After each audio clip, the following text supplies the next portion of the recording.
All right, everybody. Thanks for tuning in to Shooting the Sheet. First episode did not go as well as I had wanted it to. So we're gonna kind of do a retake in a way. I want to talk about gun laws here in Colorado, Boulder County to be specific right now. Especially after a couple of these shootings that we've had in the last couple of weeks. Couple of proposed gun laws in Boulder County is prohibiting the purchase of firearms by anyone under the age of 21, requiring a waiting period for the prior to sale of firearms, which they're wanting to propose a 10-day waiting period. And I'm going to go through each one of these things and kind of break down the pros and the cons of each of these little proposed laws. But they're prohibiting the carrying of firearms in sensitive public places, prohibiting the sale or purchase of assault weapons, large capacity magazines, and trigger activators. Yes, trigger activators. Regulate the possession of unfinished frames and receivers and unserialized firearms. So, let's get right into this. Prohibiting the purchase of firearms by anyone under the age of 21. Okay. Boulder County, you do whatever the hell you want. Okay. But if you are going to regulate and prohibit anyone under the age of 21 from owning a firearm, then if they are not mature enough to own a firearm, then they are not mature enough to vote, buy tobacco, join the military, do any of that. Okay? If you are going to set the age limit at 21 for firearms, then you need to in turn change the age for everything else. I don't want to see any 18-year-olds in the voting booths at Boulder County at all. If you are going to do this, do it across the board. I don't want to see anybody under 21 joining the military from Boulder. Nothing. They're not mature enough to own a firearm. They're not mature enough to join the military. They're not mature enough to vote. They're not mature enough to use tobacco products, drink, any of it. There you go. Simple as that. That's the only thing. Okay. Also, most of these guys that have been committing these mass shootings are over 21. Now, the one in Indiana, which we're going to get into the Eli Dickens shooting here in a minute.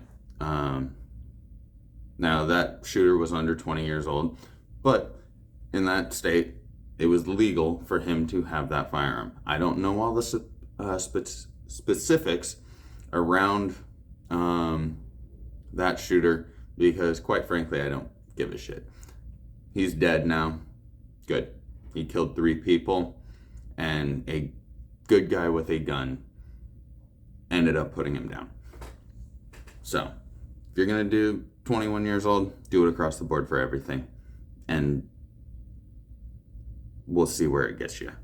Requiring a waiting period prior to the sale of firearms and setting forth related details. My issue with this is let's say a young woman is in some kind of shitty relationship, very very violent relationship, and she decides that she wants to go buy a gun to protect herself because she's worried about her significant other doing something to harm her or something of the sorts. Now, instead of being able to get that firearm, protect herself if something were to happen, she has to wait 10 days. That's the proposed number of days from what I've seen, is 10 days. Let's say on day number 7. She's still waiting for that firearm, and boyfriend comes in, drunk as hell, and kills her. Well, that's on you, Boulder, because you made her wait longer, and she could have had the ability to defend herself from her violent significant other. Prohibiting the carrying of firearms in sensitive public places. Now we're gonna hop over here to CNN.com, okay? And we're gonna talk about the Greenwood, Indiana shooting. Okay. 20-year-old, not gonna say his name because the motherfucker doesn't deserve any kind of recognition. Excuse my French. This 20-year-old fired 24 rounds from an AR-15 style rifle. Dickens, 2 weeks after Indiana instituted constitutional carry, was carrying his Glock on his person in the mall. Now there's a lot of back and forth on either side as to, and by either side I mean one side in specific, is asking why he felt he needed to have a gun. Well, 3 people dead, 2 people injured. I'd say a lot of people are glad that that guy was carrying his Glock on him that day. I'm sure a lot of people are glad that they have a constitutional carry and he was allowed and legally able to have that handgun on his person in that mall at that moment, because who knows how horrible that event could have been had it not been for this young man, 22 years old, sending 10 rounds downrange into the perpetrator,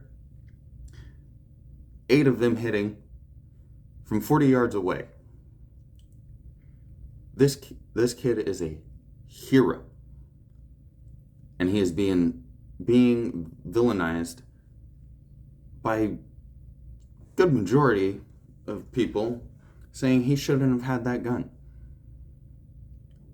My question to those people is, okay, well then, how many other people had to die? How many people are you okay with dying before you accept the fact that good guys with guns stop bad guys with guns? It doesn't matter if they're the cops, which end up taking longer and more people dying, or some random 22-year-old guy out shopping with his girlfriend. How many people have to die before you guys accept this? Now, that alone should, any public place, you should be allowed to carry a firearm, at least concealed. You should, if you have a concealed carry permit, if you have been trained with your firearm, if you know that firearm backwards to front, top, bottom, inside, out, and you're able to hit a lone gunman shooting an AR into a crowded food court at a mall, and you are not able to hit a single innocent civilian, and you only hit that criminal, why wouldn't we want more people like that? Why would we want to wait 5 minutes, 10 minutes, over an hour like Uvalde? Why do we want more innocent lives lost? Because people aren't able to defend themselves. Now, kind of went into this in the last video, but just to reiterate it, Boulder County is also prohibiting the sale and purchase of assault weapons, large capacity magazines, and trigger activators. 1996, the assault weapons ban put in place by wonderful Bill Clinton. Okay,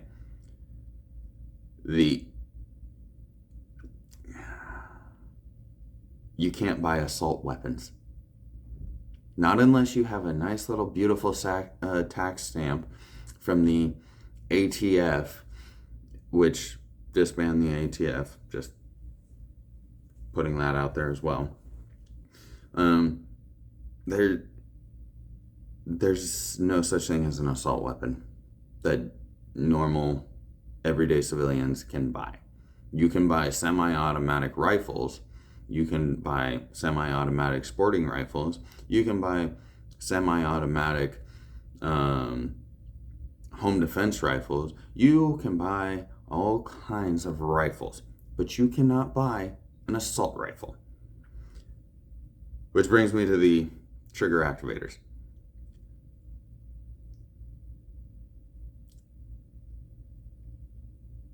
It's make-believe. It's fucking make-believe. And excuse my French, but this is just so stupid that people are so blind and so naive and so misinformed and led astray that they think this is an actual thing. You can't just buy a trigger activator. You can't go on Amazon and go, ooh, trigger activator. Ah. No, that's not how this is not how that works. Okay? There's all kinds of loopholes that the ATF has set up in order for anybody to buy so much as suppressors, which don't go pew, pew, pew. No, it's just better for your ears overall. God, I feel like I'm getting dumber just trying to explain this. Regulate the possession of unfinished frames and receivers and unserialized firearms. Unserialized firearms, period, are illegal. Now, personally, I don't think there should be such a thing as a serial number on a firearm because the federal government has no right tracking your firearms when Operation Fast and Furious put hundreds of, if not thousands of firearms into the hands of cartels and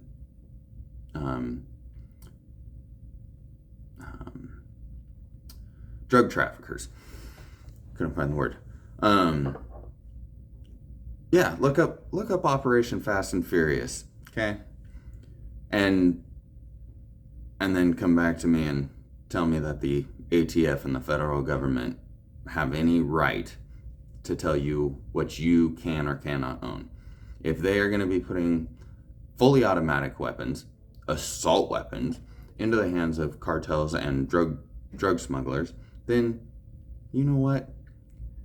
If the drug cartels and Taliban and our federal government have the right to fully automatic rifles and F-16s and tanks and everything else, and if all these corrupt and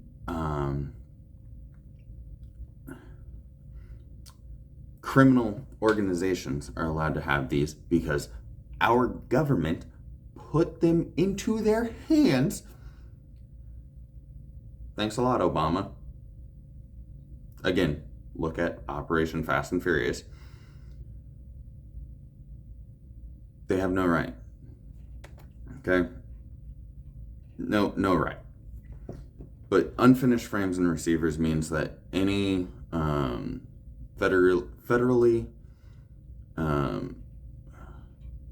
what is the word? FFL. Any FFLs who build rifles and firearm platforms for people, that immediately puts all those people out of business because they can't do anything. They're not able to do this. And it's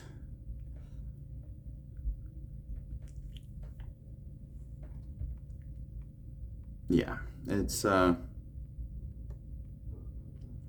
I said, I feel like I'm getting stupider just trying to play devil's advocate on this and trying to explain this, because again, this should not even be a conversation.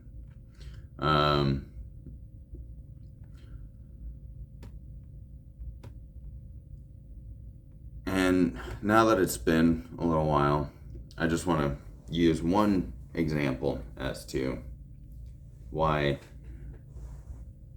gun regulation and gun laws don't work.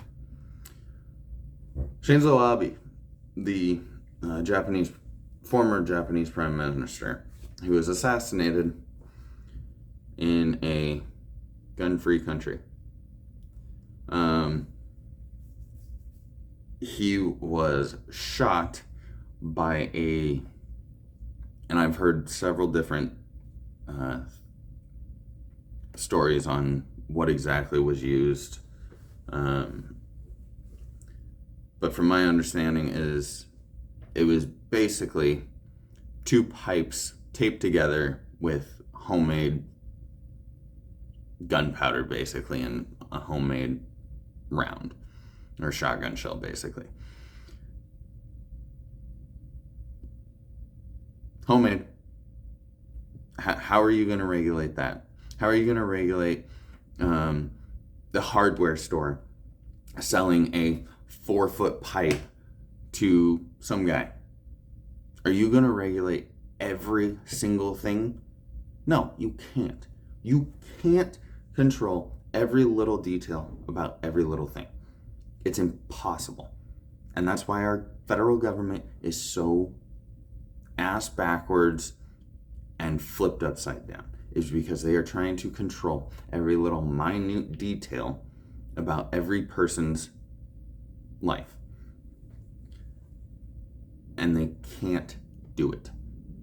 That's why everything just begins unraveling and turning into an absolute shit show. Because they have too much for too little. Now, it's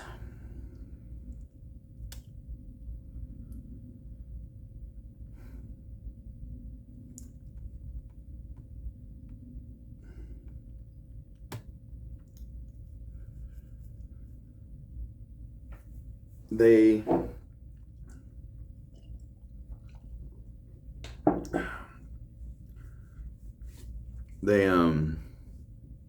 Boulder County is kind of funny in their thinking.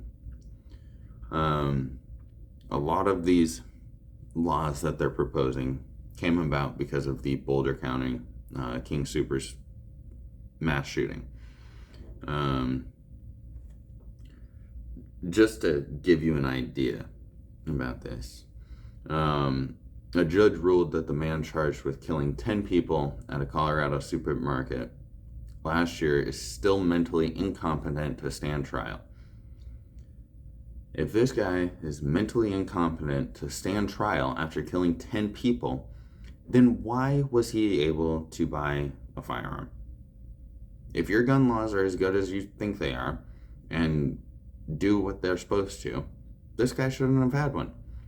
The Uvalde shooter shouldn't have had one because the FBI was aware of his Facebook posts about shooting up the school, about all this stuff. They were aware. And he was still able to go in and kill 19 children. The FBI was aware of him.